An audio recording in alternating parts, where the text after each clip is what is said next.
আসসালামু আলাইকুম। আহ, সাম্প্রতিক যে গোপালগঞ্জে এনসিপির সাথে যে ঘটনাটি ঘটে গেল সেটি নিয়ে সোশ্যাল মিডিয়াতে নানা রকম তর্ক বিতর্ক, নানা রকম আহ, মন্তব্য, পক্ষে বিপক্ষে অনেক কিছুই মনে করেন পোস্টমর্টম মতো হচ্ছে। তো সাম্প্রতিক সকল বিষয় নিয়ে প্রবীণ সাংবাদিক মাসুদ কামাল স্যার কি বলছেন, কি মন্তব্য করছেন, চলেন আমরা সবাই শুনি মাসুদ কামাল স্যারের মন্তব্যগুলো। আসসালামু আলাইকুম। প্রিয় দর্শক, গোপালগঞ্জের ঘটনা নিয়ে এরই মধ্যে নানা ধরনের আলোচনা হচ্ছে, পোস্টমর্টেম হচ্ছে যে এই ঘটনাটা কেন ঘটলো, এই ঘটনাটাকে অ্যাভয়েড করা যেত কি না, অথবা এই ঘটনা কি ঘটানো হয়েছে, কিংবা এই ঘটনার ফলে লাভ হলো কার, এই আলোচনাগুলি কিন্তু হচ্ছে। আমরা যদি ঘটনা প্রবাহের দিকে আরও একবার তাকাই, এরই মধ্যে আমরা দেখেছি এ নিয়ে বিভিন্ন দলের বিভিন্ন জনের প্রতিক্রিয়া। রাষ্ট্র প্রতিক্রিয়া দেখিয়েছে, যারা দায়ী তাদেরকে বিচারের আওতায় আনা হবে। এনসিপির পক্ষ থেকে দেখলাম তারা সরকার এবং প্রশাসনকে দায়ী করেছে যে তারা এর দায় এড়াতে পারে না। এবং রাজনৈতিক দলগুলোর মধ্যে বিএনপিকে দেখলাম, জামাতে ইসলামীকে দেখলাম, তারাও কিন্তু এর জন্য আওয়ামী লীগকে দায়ী করেছে যে আওয়ামী লীগ এই কাজটা কেন করলো, কী সমাচার। একটা জায়গায় আমার একটু বক্তব্য আছে। দেখুন ভাই, আমি তো কোনো দলের সঙ্গে নাই, কাজেই কোনো দলের হয়ে তো আমার কথা বলার কোনো কারণ নাই। আমি পাবলিকের সঙ্গে ভাই, আমি নিজেও একজন পাবলিক। আমার প্রশ্নটা হলো যে সবচেয়ে বড় অপরাধটা কে করেছে সেটা একটু বোঝার চেষ্টা করি আমরা। এনসিপির কি ওখানে যাওয়া উচিত ছিল এই সময়? এনসিপি কি ওই এলাকার এনভায়রনমেন্ট, ওই এলাকার মানুষের মন মানসিকতাকে গুরুত্ব দেবে না? এনসিপিকে ওখানে যে উত্তেজনামূলক কথা, উস্কানিমূলক স্লোগান দেওয়ার দরকার ছিল? এটা একটা প্রশ্ন হতে পারে। এনসিপির মধ্যে একটা পার্টি, যে পার্টি ওখানে এসেছে তারা তো বাংলাদেশেরই একটা পার্টি, গোপালগঞ্জ তো বাংলাদেশেরই একটা অংশ। এনসিপি একটা পলিটিক্যাল পার্টি, সে কি তার রাজনৈতিক কর্মকাণ্ড বাংলাদেশের যে কোনো জায়গায় চালাতে পারবে না? তার কথাগুলো আপনার বিপক্ষে যেতে পারে, তাহলে কি আপনি তাকে অ্যাটাক করবেন? এটাও একটা প্রশ্ন। তৃতীয় যে প্রশ্নটাকে আমি সবচেয়ে বেশি গুরুত্ব দিতে চাই, সেই প্রশ্নটা হলো, ওখানে একটা হামলা হয়েছে, বিশৃঙ্খলা হয়েছে, পরস্পরকে ধাওয়া পাল্টা ধাওয়া হয়েছে, সবই হয়েছে। পুলিশ, আর্মি তারা ছিলেন, ভাই গুলি করতে হবে? মানুষকে আপনি মেরে ফেলবেন পাখির মতো? কি এমন ঘটনা ঘটেছিল যে গুলি না করলে হতো না? আমরা তো অনেকগুলি ভিডিও দেখলাম, আমি নিজে একটা ভিডিও দেখলাম, আমাকে একজন পাঠিয়েছেন। সেই ভিডিওতে দেখলাম যে আর্মিরা কীভাবে গুলি করছে, টার্গেট করে করে গুলি করছে, এবং যাদেরকে সামনে যে কেউ দাঁড়িয়ে থাকতো তাদের প্রতি আক্রমণাত্মক ভঙ্গিতে, তাহলে মানতে পারতাম যে আক্রমণ থেকে বাঁচার জন্য তারা গুলি করছে। লোকজন পালিয়ে যাচ্ছে, পেছন থেকে গুলি করছে। এর কি করে বিচার হবে না? হওয়া উচিত না? এটা কেন? এটা কি আপনি পারেন? অথচ এই আর্মির কিন্তু, এই সেনাবাহিনীর কিন্তু আমরা প্রশংসা করেছি গত জুলাই আন্দোলনে। তারা বলেছিল তারা নিরীহ জনগণের উপর বন্দুক চালাবে না, গুলি চালাবে না। এখন তো আপনি নিরীহ মানুষকে মারলেন। তাহলে কি আর্মির ক্যারেক্টার চেঞ্জ হয়ে গেছে? অথবা আর্মিকে যারা অর্ডার দেন তাদের মানসিকতা চেঞ্জ হয়ে গেছে? এটা কেন?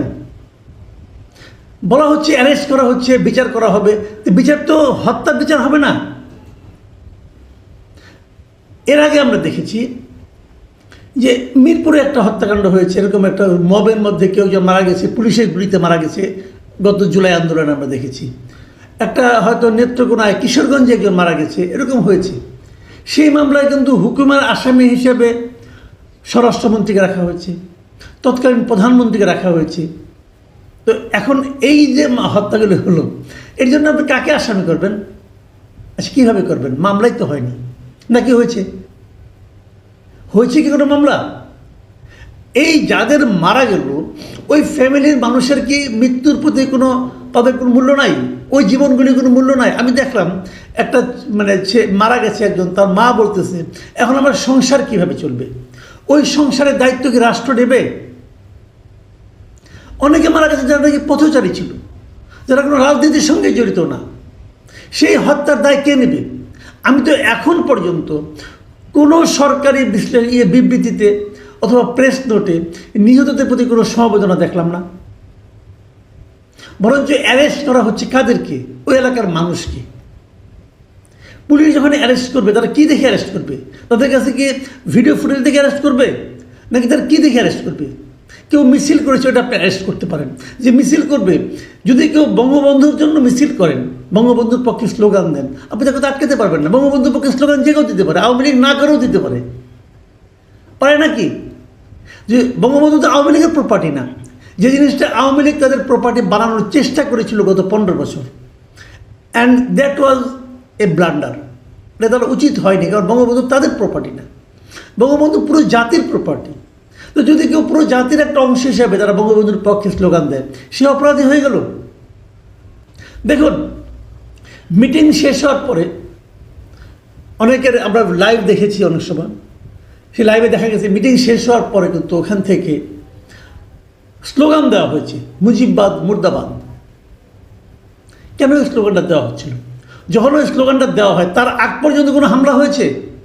হয়নি তো। দর্শকও ছিল না, মঞ্চে কেবল এনসিপির নেতারা ছিলেন, তারা কথা বলেছেন, শেষ। তারপরে যখন মুজিববাদ মুর্দাবাদ স্লোগান দেওয়া হতে থাকে একের পরে, তখন তো এটা ওয়ান কাইন্ড অফ ইনভাইটেশন, যে তোমার এলাকায় এসে আমি তোমার নেতার বিরুদ্ধে স্লোগান দেব, তুমি কেন আমাকে মারছো না?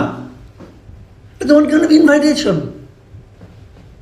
এবং ঘটনাগুলো কিন্তু সেভাবে ঘটেছে।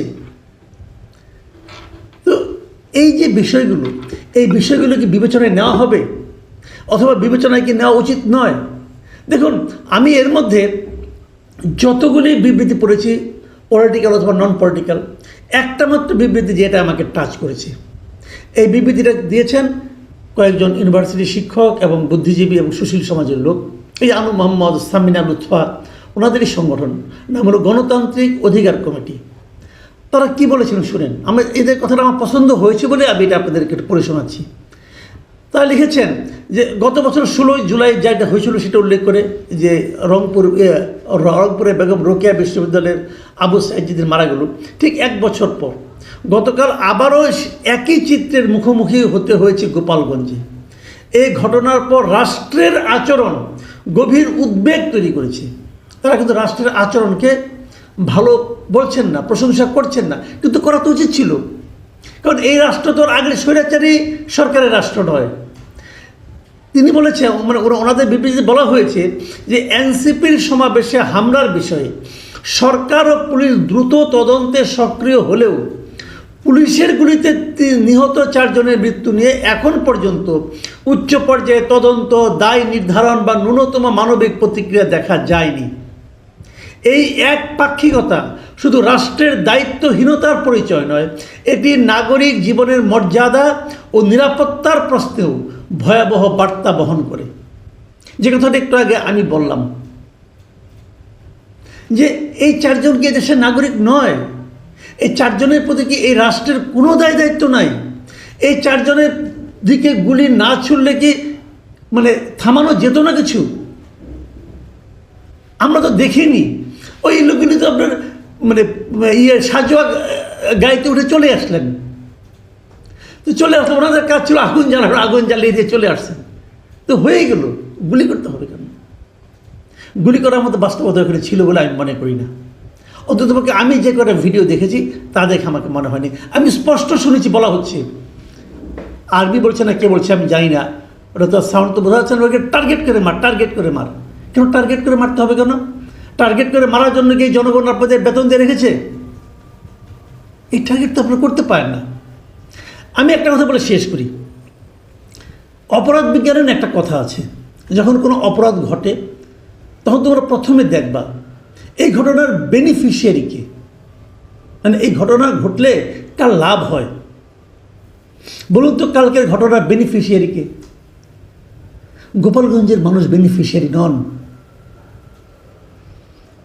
এই ঘটনার বেনিফিশিয়ারি হলো যারা নির্বাচনকে পিছিয়ে দিতে চান, যারা আরও অনেক দিন একটা অনির্বাচিত সরকার আমাদের উপর চেপে থাকুক সেটা চান, যারা নির্বাচন করার জন্য আরও প্রস্তুতি নেওয়ার জন্য সময় চান, আমার ধারণা তারা। প্রিয় দর্শক, এখানে পর্যন্তই। দর্শক, মাসুদ কামাল স্যারের আলোচনা তো আপনারা শুনলেন।